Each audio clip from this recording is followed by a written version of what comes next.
여러분 안녕하십니까? 지금부터 기출로 끝나는 군무원 행정학 문제풀이 시간을 시작을 하도록 하겠습니다. 자, 수업을 시작하기에 앞서서 수업의 진행 형태를 간략히 말씀드리겠어요. 일단은 그 전체의 파트가 일반적으로 행정학에서 얘기하는 목차의 순에 따라서 전체를 구성을 시켜놨습니다. 그래서 파트 1부터 파트 7까지 나와 있고 챕터는 전체 챕터가 약 32개에서 3개 정도로 구성이 되어 있어요. 요거는 이제 15년 동안의 기출 문제를 분석을 하는데 전반적인 내용 자체를 다 일일이 분석해 주면 좋으나 여러분이 문제 형태 가운데 대표가 되는 문제가 있을 거예요. 그래서 문제를 좀 뽑아서 수업 형태를 진행을 하도록 하겠습니다. 일단은 강의는 현재는 16강을 원칙으로 그 수업을 진행을 하고 거기에 맞춰서 수업이 하나하나 이제 이루어질 겁니다.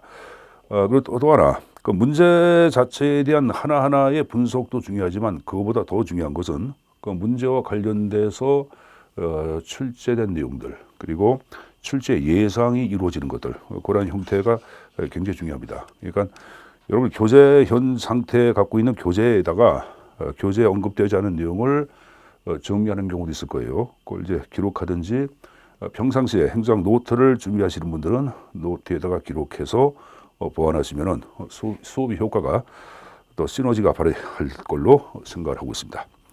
자, 그럼 먼저 첫 번째 시간에서는 파트 1, 파트 1의 챕터 1의 행정이란 무엇인가 갖고 그 수업의 형태를 진행하도록 하겠습니다. 자, 여러분들 행정이란 무엇인가? 챕터 1을 보세요, 여러분들. 자, 문제 1번부터 내용을 좀 보도록 하겠습니다. 자, 14년도 기출의 형태로 되어 있어요. 다음 중 행정에 관한 설명으로 옳지 않은 것. 1번에 행정은 공공서비스의 생산 공급 분배와 공적 문제 해결 목적을 달성하는 것이므로 규범적으로 공익을 지향한다. 이번에 좁은 의미의 행정은 행정부의 구조와 공무원을 포함한 정부 관료제를 중심으로 이루어지는 공공 목적의 달성을 위한 활동.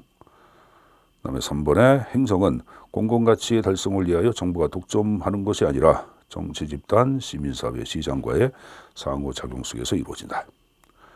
4번에 행정의 경영성은 행정이 가치 판단적 목표를 설정하고 정책 결정을 수행할 때 강조가 된다.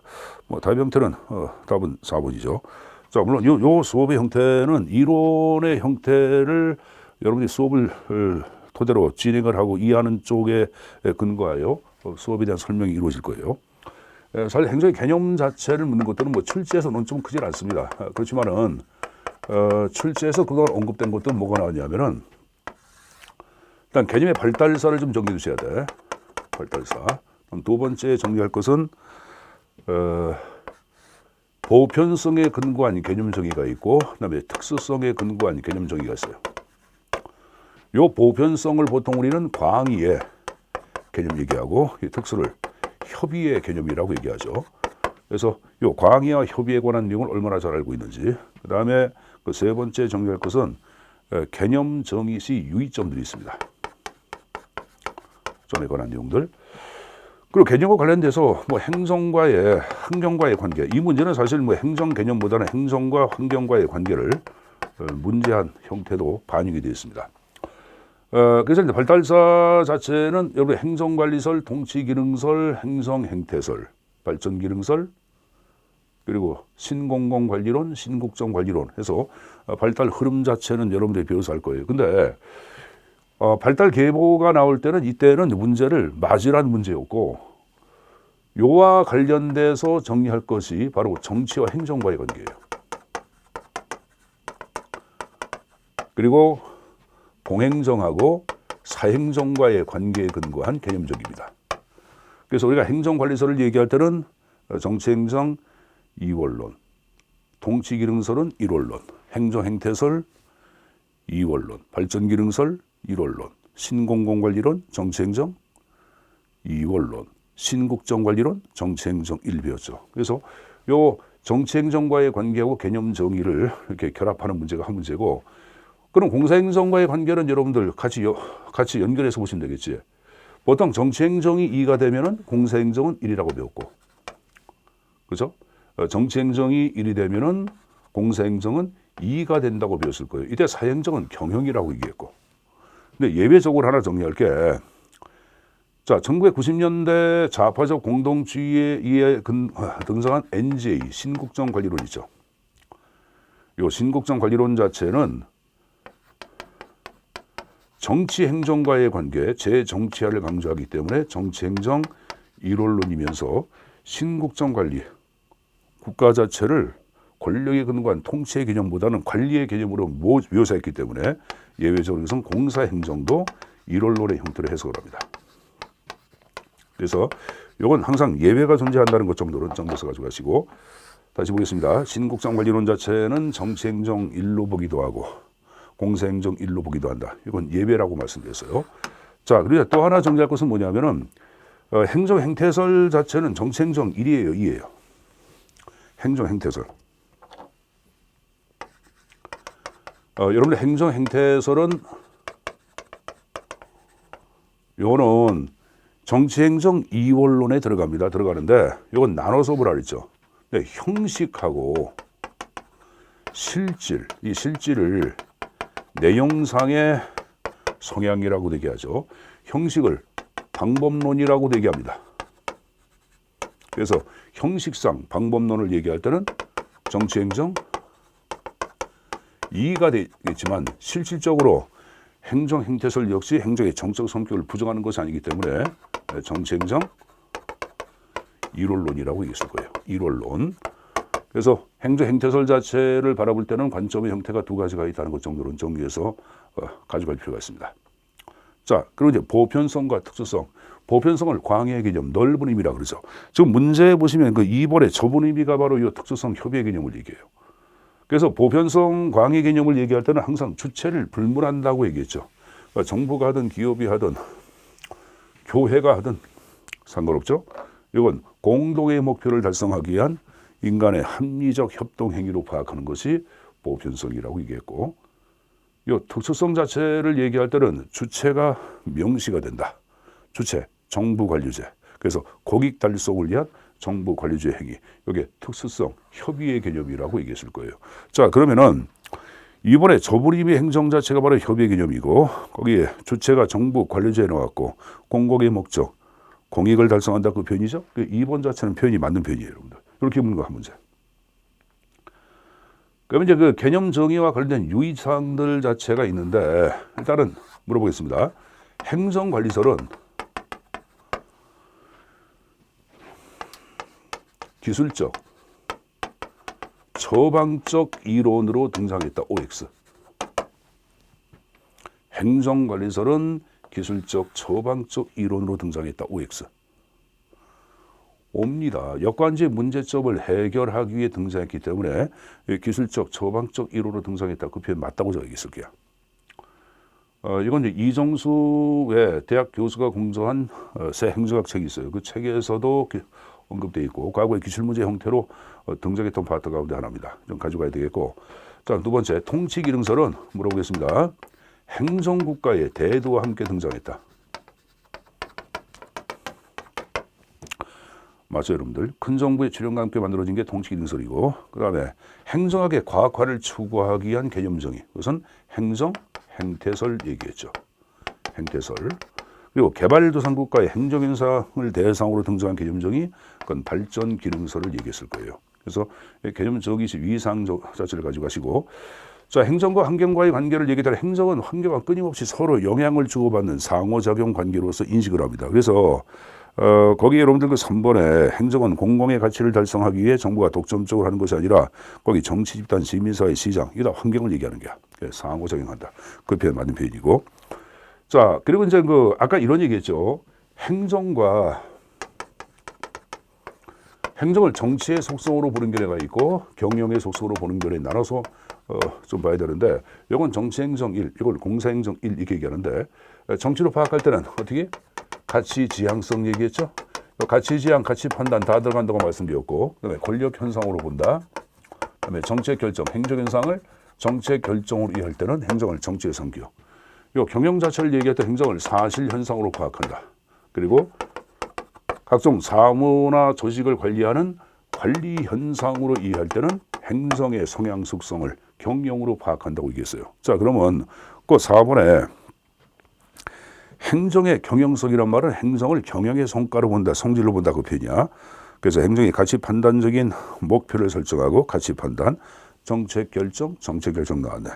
요 4번은 행정의 경영이 아니라 행정을 정치의 속성으로 파악하는 개념 정의라고 할 수가 있습니다. 그 정답은 4번이죠. 자, 그거 봤으면 여러분들 이번에 문제 2번을 좀 보겠습니다.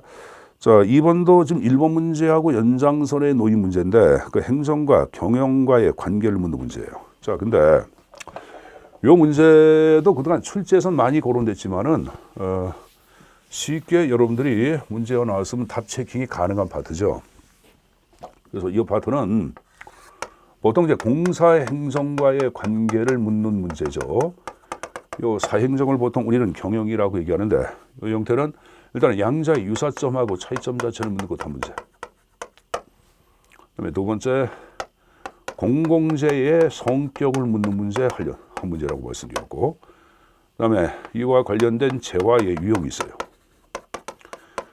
특히 재화 유형에서는 공유재란 재화하고 그다음에 여러분들 요금제라고 하는 재화 있죠? 그러니까 공유제, 요금제 재화의 성격 자체를 가지고 가시고 최근 문제 형태에서 고른다는 게 가치제예요, 여러분들. 가치제. 그래서 요놈까지 좀 정리해서 가져갈 필요가 있고, 그다음에 학자들의 공사행정 양자의 관계에 관한 학자들의 견해가 있습니다. 근데 견해 파트에서는 일단은 꼭 가져갈 게, 자, 행정학에서 가장 말 많은 사람 그럼 누구라 그랬어요? 하버트 사이먼 얘기했지. 그래서 하버트 사이먼이 얘기한 내용들, 사이먼은 양자의 차이는 본질적인 차이라기보다 질적, 정도적 차이에 불과하다. 사이먼이 파악한 내용, 요거 좀 가져가야 되겠고, 그다음에 에치오니가 제시한 서드 섹터 제3의 영역에 관한 내용들도 좀 숙지해서 내용을 가져갈 필요가 있습니다. 그래서 이렇게 문제 형태가 반영이 돼서 등장을 해왔어요. 그럼 이 유사점은 아예 좀 머릿속에 입력해 놓자고 얘기했죠. 어떻게? 의협심이 강한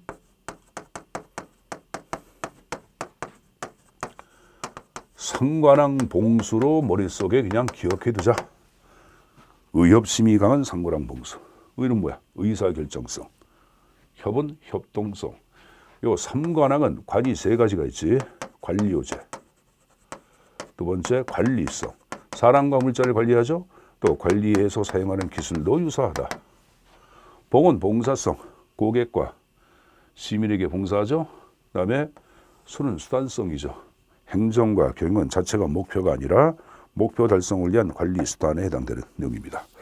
자, 그럼 여러분들 옳지 않은 것을 골라라 이렇게 나왔어요. 자, 1번, 2번, 3번, 4번 나왔는데 정답은 4번이죠. 좀 전에 관리기법, 여기 보세요.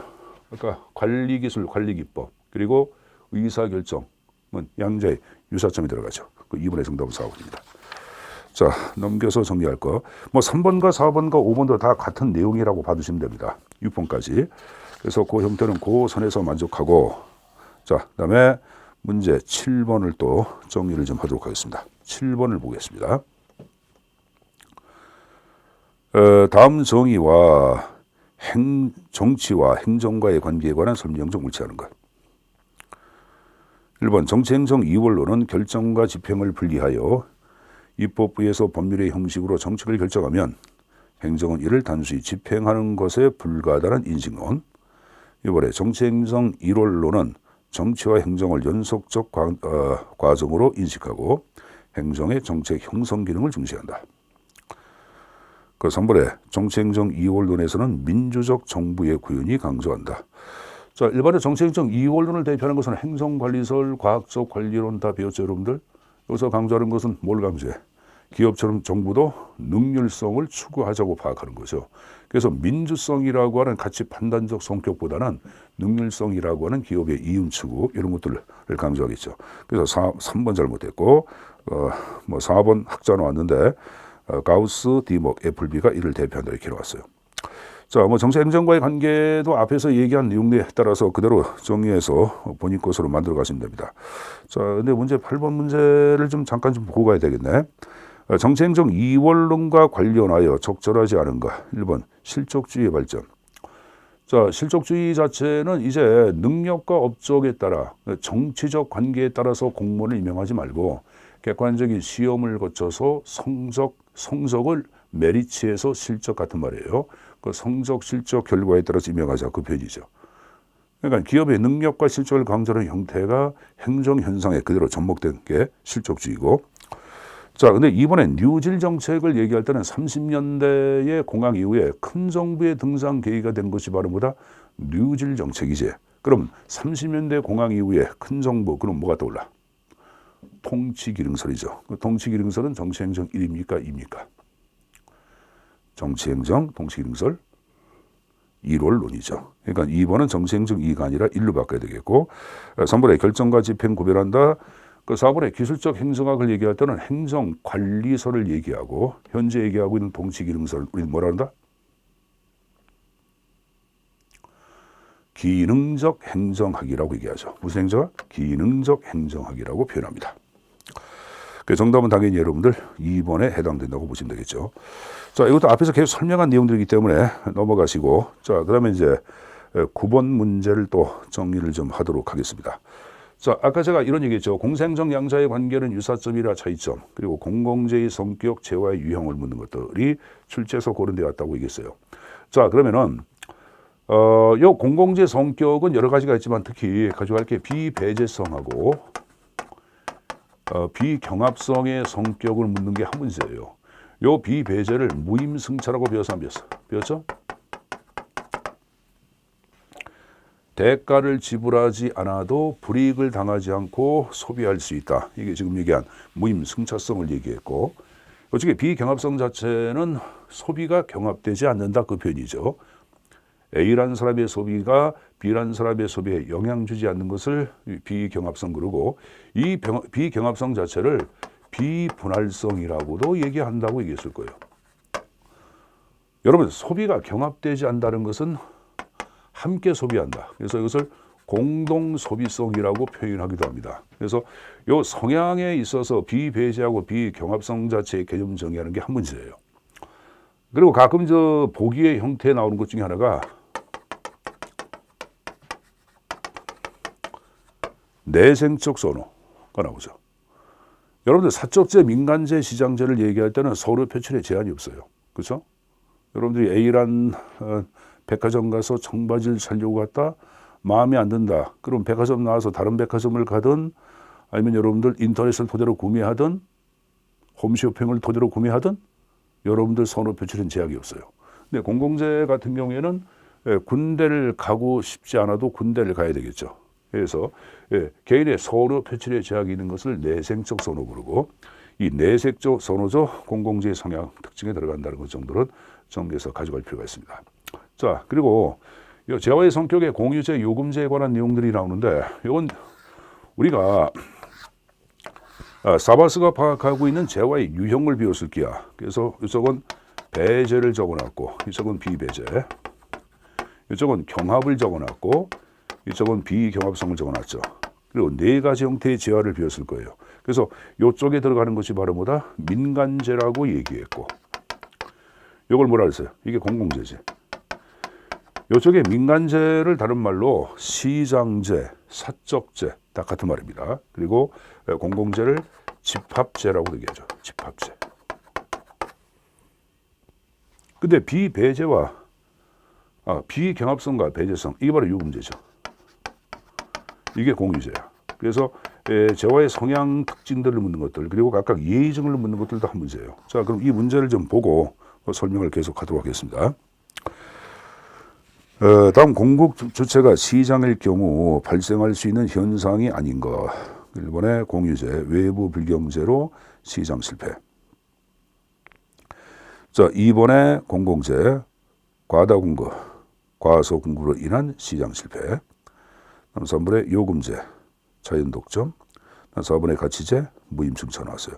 자, 이건 좀 약간 여러분들 재화의 성격 가운데 문제를 꽈서 만든 건데 답은 4번의 가치제로 봐야 되겠죠. 가치제는 여러분들 시장제, 민간제에 속하죠. 그렇지만은 많은 사람이 소비하는 것이 바람직하다고 판단되어 정부도 공급에 참여하는 재화를 가치제라고 얘기합니다. 의료 서비스 많은 사람들이 소비하는 것이 바람직하다고 판단되니까 정부도 지금 얘기한 식으로 국립병원이라든가 시립병원, 도립병원 만들어서 공급에 참여하고 있죠. 그게 들어가는 거예요. 주택 공급 들어가는 거고. 알았습니까? 문화시설의 확충 들어가는 거예요. 이게 지금 가치제인데 가치제는 그래서 여러분들 사적제, 시장제가 되기 때문에 무임승차라는 말은 쓰질 않죠. 그래서 이 4번 표현은 잘못된 거고 여러분들 3번에 요금제 자체는 자연 독점의 성격이 강하다고 배웠을 거예요. 요금제를 얘기할 때는 이 배제성 자체는 유임승차를 얘기하는 거죠. 그러니까 대가를 지불하면은 소비가 경합되지 않는 재화를 요금제라고 얘기했고 요금제 자체를 얘기할 때는 어떤 전력이라든가 유선 TV라든가 아니면은 가스라든가 여기다 요금제 형태에 들어간다 안 들어간다 통신에 들어간다. 그러면 이런 요금제 자체를 얘기할 때는 규모의 경제에 근거하여 자연 독점의 성격이 등장한다고 얘기했고 그래서 이 때문에 정부가 직접 아니면 공기업을 만들어서 공급한 재화가 바로 요금제라고 말씀드렸죠. 근데 최근 들어서 공기업 선진화 방안이다. 공기업 부실 경영이다. 이것 때문에 시장으로 민영화가 활성화되고 있는 재화 요금제까지 배웠을 거예요. 그래서 요 지금 얘기한 규모의 경제에 근거한 자연 독점 현상 그 표현은 맞다고 봐야 되겠고 자 1번의 공유제 자체는 소비가 경합이지만 누구나 배제가 불가능하다 보니까 여러분들 자연의 은혜를 토대로 존재하는 재원이라고 배웠을 거예요. 그렇죠? 이게 희귀동식물, 바닷가의 물고기, 그 다음에 여러분들, 뭡니까? 목초지도 있겠고, 그래서 여러분들 천연 광물도 있겠고, 이건 모두 다 지금 얘기한 공유제라고 얘기했을 거예요. 자, 공유제 자체를 얘기할 때는 무임승차가 가능하다 보니까 외부 불경제가 발생할 수가 있죠. 그래서 요 9번의 1번 표현을 얘기할 때는 공유제 역시 지금 얘기한 외부 불경제 자체로 인하여 무임승차란 말을 얘기할 때는 대가의 지불 없이 타인한테 불이익을 주는 거 아니야. 그래서 시장 실패에 가져올 수 있다. 그 표현은 맞다고 봐야 합니다. 2번은 뭐 과다공급, 과소공급에 근거한 시장 실패란 말은 다 아실 거예요, 여러분들. 그래서 답의 형태는 당연히 4번에 답의 형태 정리해서 가져가시고. 근데 이 문제는 재화의 성향, 성질을 묻는 것도 나오겠지만은 각각의 예정 자체를 묻는 문제도 한 문제예요, 여러분들. 예정 묻는 것들. 예를 들어서 여러분 정부 예산을 공공재로 파악하면 안 되겠죠. 이건 뭐예요, 여러분들? 공유제에 들어간다고 얘기했죠. 자, 그리고 등대 같은 경우에도 이거는 공공재에 들어간다 안 들어간다? 들어간다고 말씀드리겠습니다. 축제 관람. 이것도 공유제 형태로 본다고 말씀드렸죠. 그래서 재화의 성격을 묻는 문제가 한 문제가 되기 때문에 어떤 식으로 연결되는지 교재를 보고 다시 한번 정리해서 본인 것으로 만들어가는 것이 안전하겠죠. 자, 그럼 문제 10번을 보세요. 경합성과 배제성의 특징을 모두 갖고 있는 재화 이렇게 나왔어요. 이건 당연히 시장제, 민간제가 돼야 되겠고 답은 1번이고 11번 다음 중 비배제성과 경합성을 동시에 갖는 재화의 유형은 이렇게 나왔어요. 자, 여러분 경합성 자체 비배제는 무임승차고 경합은 희소하다. 자원이 희소하다. 근데 누구나 무임승차 가능하다. 지나친 남획은 자원 고갈의 위기. 바로 공유제 1번을 얘기하는 거죠. 답은 1번입니다. 그렇게 정리해서 가져가시고 자, 문제 12번을 또 정리를 좀 하도록 하겠습니다.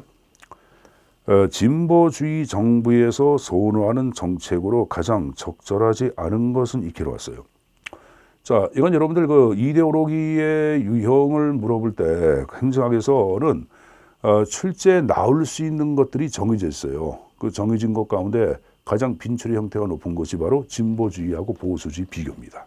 그래서 여러분들 그 문제도 그 2000년도 기출문제 형태로 등장하고 있는데 진보주의 형태는 이제 큰 정부에 근거한 사회주의의 시각을 얘기하는 거고 보수주의를 얘기할 때는 자유주의를 계속 간직한다 해서 보수주의예요. 그래서 변화를 싫어하는 자유주의 체제된 사람들은 자유주의를 계속 선호하고 간직하기 원하겠죠. 그래서 우리가 파악하고 있는 자유주의의 사상을 보통 우리는 보수주의다라고 얘기를 하죠.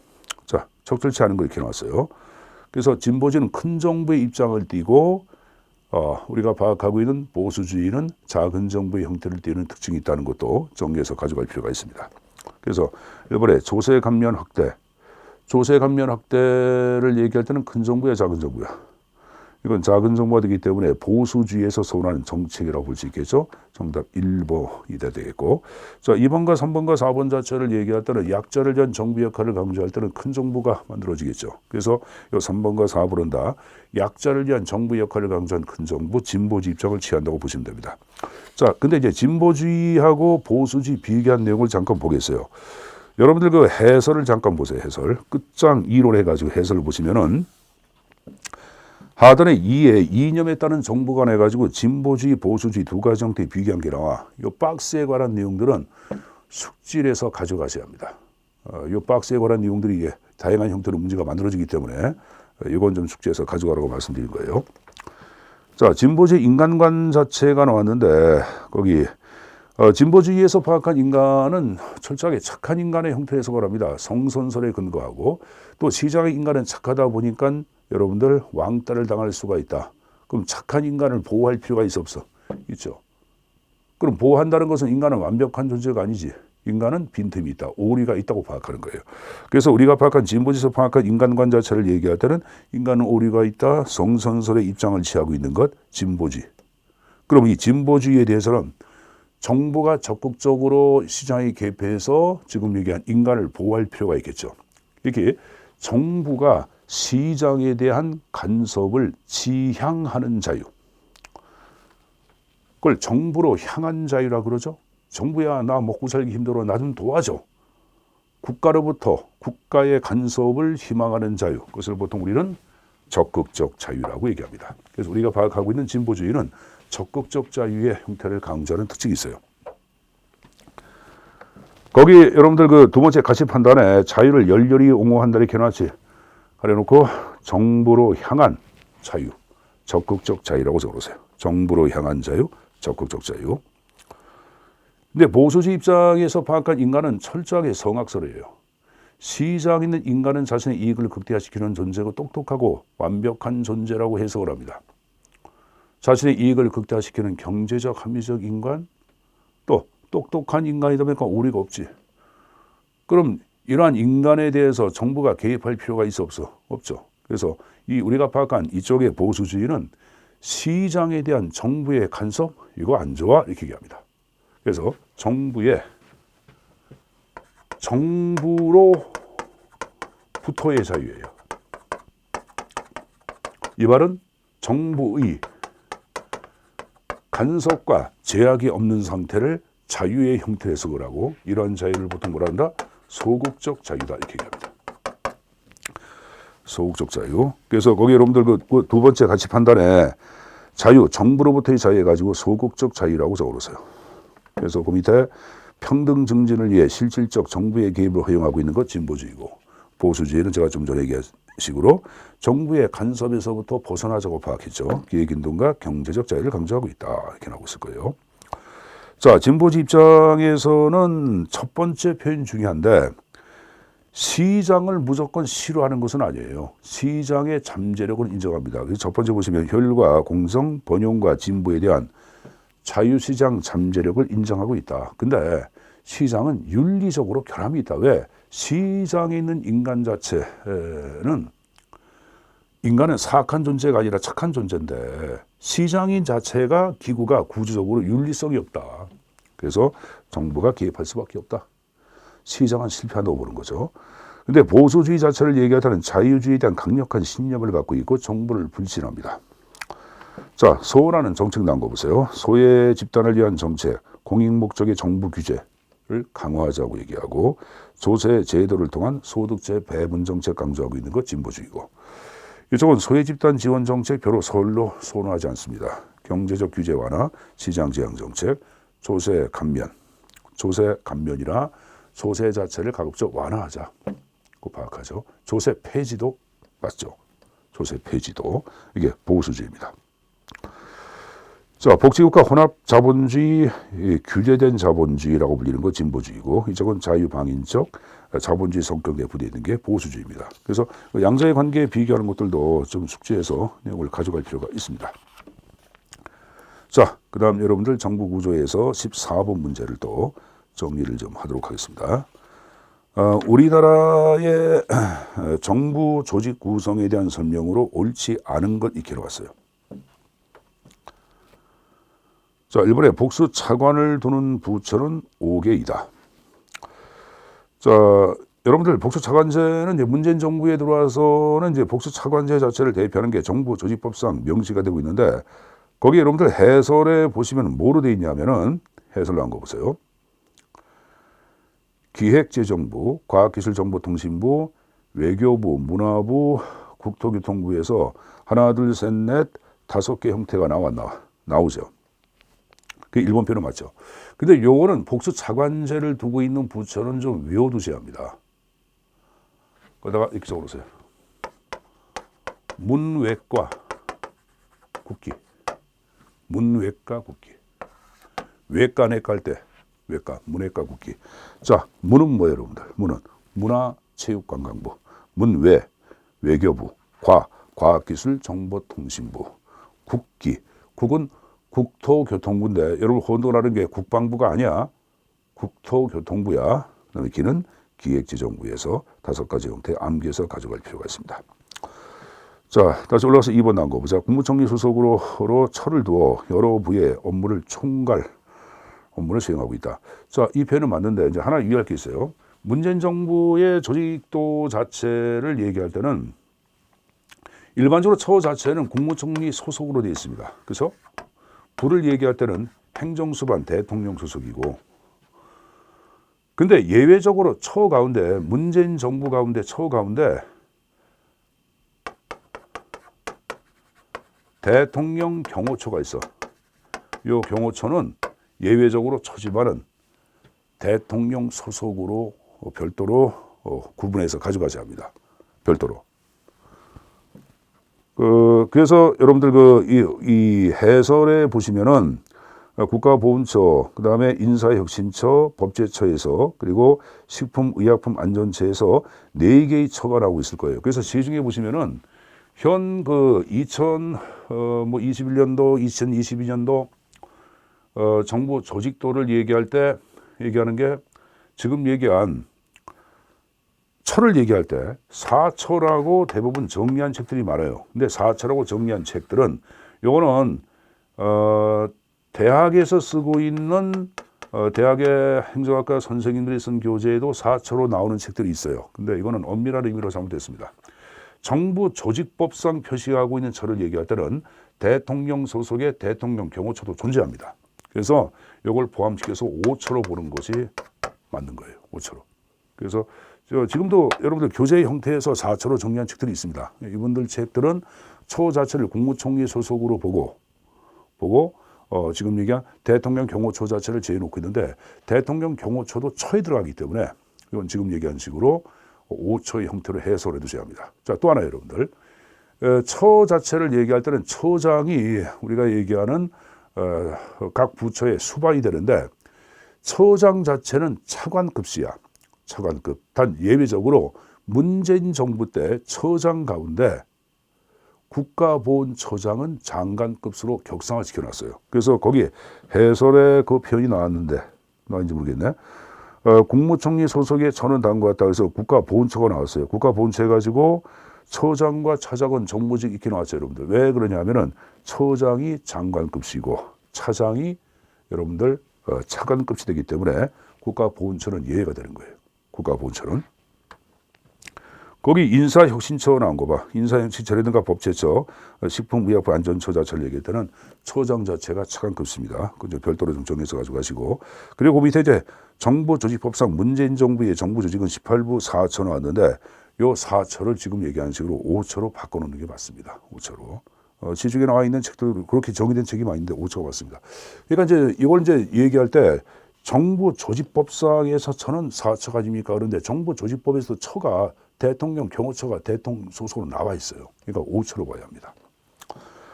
어쨌든 간에 자 위에 있는 2번 표현은 맞는 표현이고 그 3번에 해양경찰청과 소방방재청은 행정안전부로 흡수. 자, 요 지금 이게 3번 표현은 잘못됐죠. 그래서 문재인 정부 때는 해양경찰청 자체가 해양수산부로의 설치가 이루어지죠. 그래서 그 해양경찰청은 지금 얘기한 해양수산부로 바꿔놓으셔야 합니다. 물론 이제 그 소방방재청도 소방청으로 명칭이 바뀌었고, 그것도 행정안전부 소속으로 설치가 되어 있죠. 그래서 양자가 좀 분리가 되어 있습니다. 그래서 3번은 잘못됐네요. 그 4번에 부는 고유의 행정사무를 수행하기 위한 기능별, 대상별 기관으로 18개의 부처가 있다. 그 표현은 맞는 표현에 해당됩니다. 자, 그거 봤으면은 그 하단에 15번 문제를 또 보도록 하겠습니다. 여러분, 책임운영기관 자체는 출제 빈출의 형태가 B급이에요. 그 일반적으로 책임운영기관은 조직이론 파트에서 설명을 하고 있는데, 우리 그 기출문제에서는 앞으로 빼서 이 내용을 정리해놓고 있어요. 자, 1번에 신공공관료의 조직원리에 따라 등장했다. 그 표현은 맞죠? 1990년 영국의 넥스텝 프로그램에서 처음 추진되었다. 이거 맞죠, 여러분들? 그래서 영국에서는 이그제큐티브 에이전시라고 하는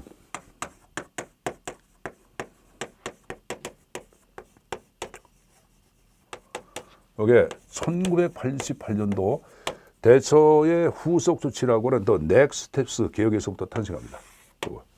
이게 뭐 책임 집행기관이라고 번역을 합니다. 이게 최초의 책임 운영기관을 얘기하고, 자, 기관장은 공개 모집을 토대로 임명된다.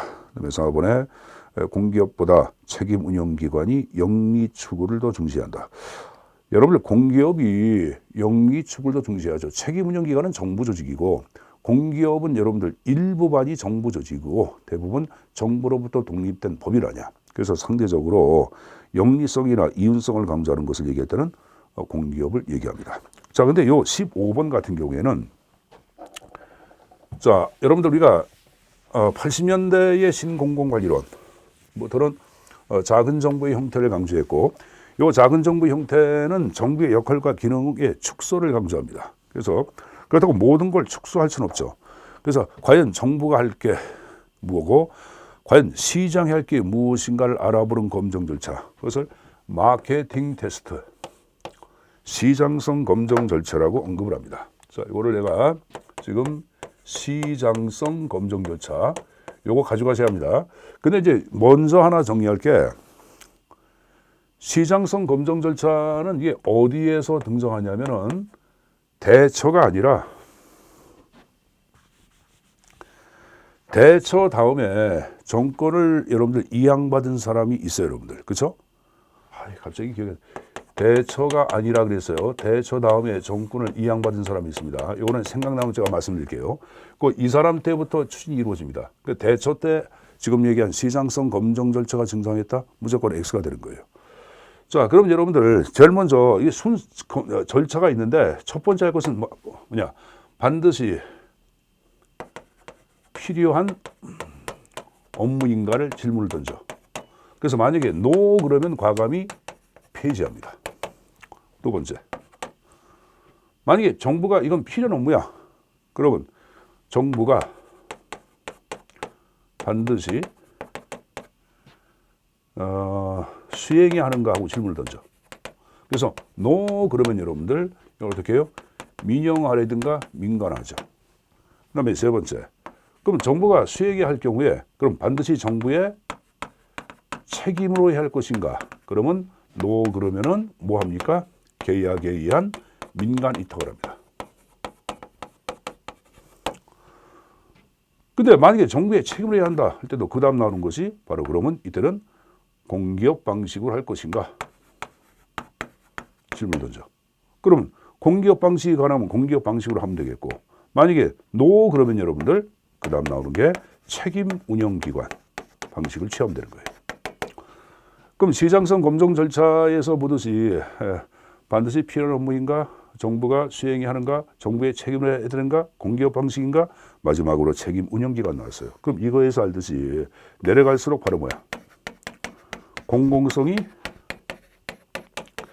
강한 분야를 얘기하죠.